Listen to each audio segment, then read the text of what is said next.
নমস্কার বন্ধুরা, কেমন আছেন সবাই? আশা করি ভালো আছেন। আমাদের এসআইএস ফ্যামিলি কিচেনের তরফ থেকে আপনাদেরকে স্বাগত জানাই। আজকে আমি ইলিশ মাছ দিয়ে আর বেগুন দিয়ে ঝোল করব।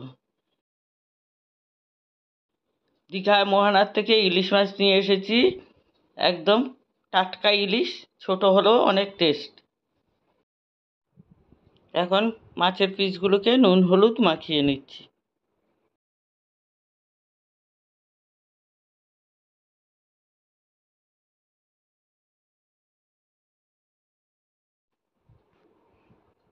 আগের দিনও রান্না করেছিলাম মাছটা, বেশ টেস্ট আছে। এবার একটু বেগুন কেটে নিচ্ছি। বেগুনগুলোকেও লম্বা লম্বা করে কেটে নেব।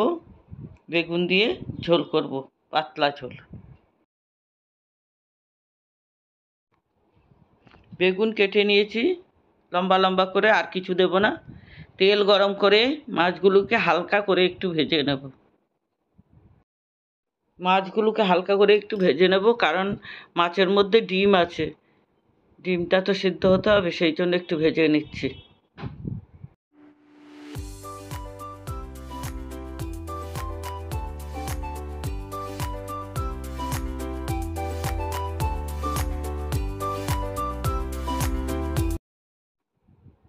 মাছগুলোকে একটু উল্টে দিচ্ছি।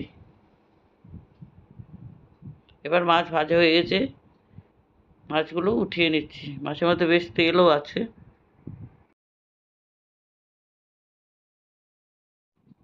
আর 2 পিস মাছও ভেজে নিচ্ছি।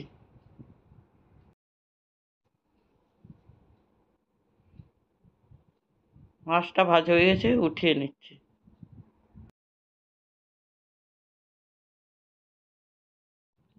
ওই তেলের মধ্যে দিয়ে দিচ্ছি ছোটো চামচের 1 চামচ কালো জিরে, আর দিচ্ছি 3টে কাঁচা লঙ্কা, চিড়ে দিয়েছি কাঁচা লঙ্কাটা ভীষণ ঝাল, খুব বেশি দিলাম না, 3টে দিলাম। এবার বেগুনগুলো দিয়ে ভালো করে বেগুনটাকে একটু ভেজে নেব। প্রথমে হলুদ দিয়ে একটু ভেজে নিচ্ছি, পরে নুনটা দেবো, নাহলে বেগুনটা বেশি গলে যাবে।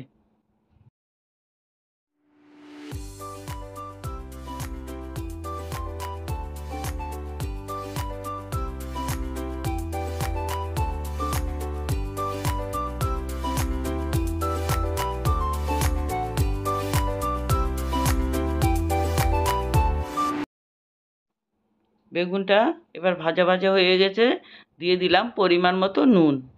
নুন দিয়ে আর একটু ভেজে নিচ্ছি।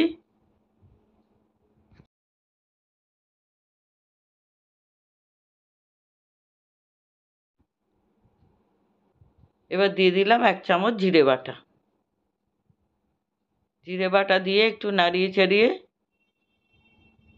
ঝোল দিয়ে দিচ্ছি।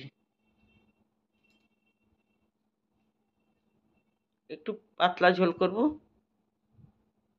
ঝোলটা ফুটে গেছে, এবার আমি দিয়ে দিচ্ছি মাছগুলো।